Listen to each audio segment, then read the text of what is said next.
เป็นจังไดแซ่บบ่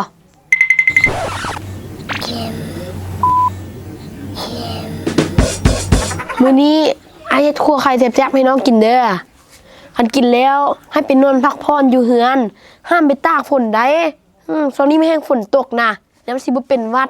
แล้วมันสิบ่ได้ไปโรงเรียนบัดนั้นน่ะเข้าใจบ่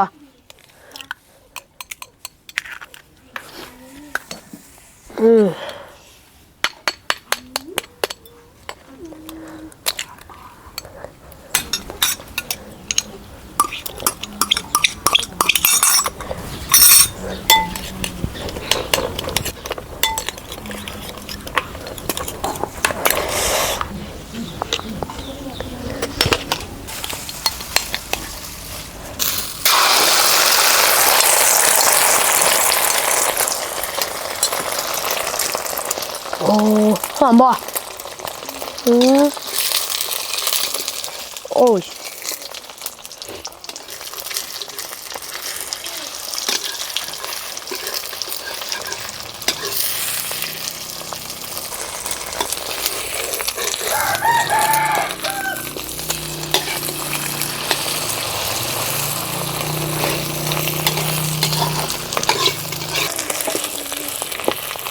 มาเอาถ้วยมาอันนี้โอ้มากินข้าวไข่แซ่บๆนี่อาเฮ็ดให้นี่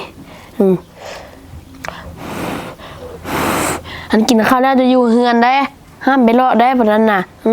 ระวังโจรมาจับได้แบบนั้นน่ะเดี๋ยวจับแล้วบ่เห็นหน้าพ่อหน้าแม่ได้เดี๋ยวข้าวแล้วก็นอนพักผ่อนอยู่เฮือนแบบนั้นน่ะต้องไปเลาะไปลิ้นอยู่เธอเฮือนท่าพ่อท่าแม่เข้าใจบ่มากินข้าวไข่อายพี่อยากกินหยังกระบอกอายเฮ็ดให้กินเป็นจังไดแซ่บบ่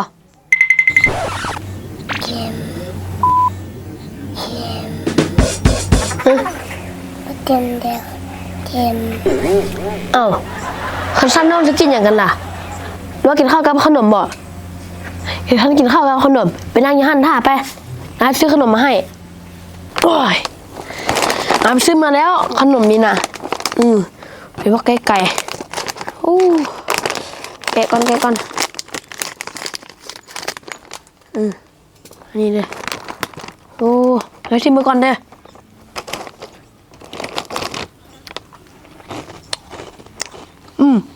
มันแซ่บเลยนะ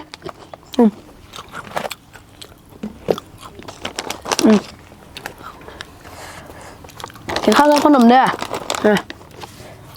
ขนมก้อนข้าวแซ่บบ่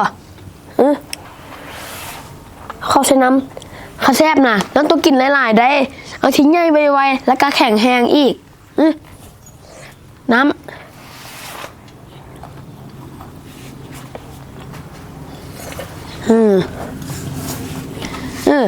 ว่าแต่เวียกบ้านน้องเฮ็ดแล้วอ่ะเวียกบ้านสักครูให้ฮะนะขันยังน่ะขันกินข้าวแล้วน่ะต้องไปเฮ็ดได้ขันบ่เฮ็ดน่ะน้องจะถึกสักครูลงโทษได้แล้วก็ขันบ่เฮ็ดสักครูก็จะตีน้องแล้วก็เทื่อหน้าสักครูก็จะไม่ให้ขึ้นห้องได้แบบนั้นน่ะฉะนั้นแล้วกินข้าวน่ะต้องไปเฮ็ดเวียกบ้านมื้อต่อไปน่ะก็ไปส่งสักครูเข้าใจบ่ห้ามออกไปนอกทางได้คนเขากินเหล้าเมาน่ะเขาขี่รถบักไว้คนไหนแล้วเขาอิ่มนอนหลับไปล้างมือแล้วไปนอนเด้อนอนอยู่เฮือนห้ามไปได้ไปนอกทางนะไปล้างมือแล้วไปนอนท่าพ่อห้าแม่เด้อ